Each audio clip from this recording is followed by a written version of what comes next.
Hey friends, if you encounter the error VPN error 609, a device type was specified that does not exist on Windows, then please watch this video. I will guide you through the procedure.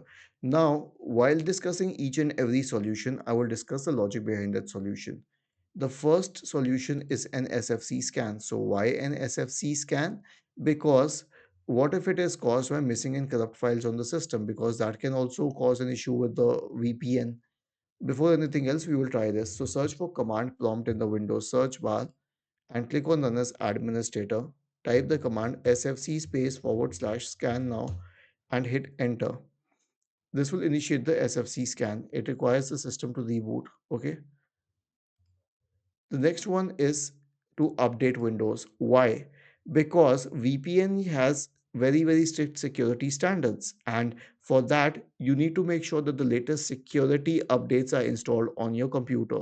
They may be missed at times if you have paused Windows updates. So here's what you can do. Right click on the start button and select settings from the menu. Go to the Windows update tab on the list on the left hand side and click on check for updates in the right pane. Last one is to simply change the VPN software.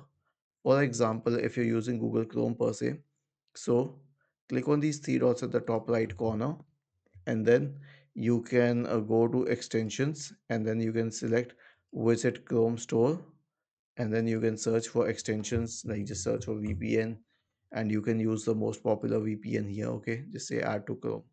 So this is what you can try. You can try a free VPN if it solves your problem. Was this helpful? If yes, then please subscribe to the channel. And if not, then let us know in the comment section of the video on how we could help you further. Thank you for watching this video and have a nice day.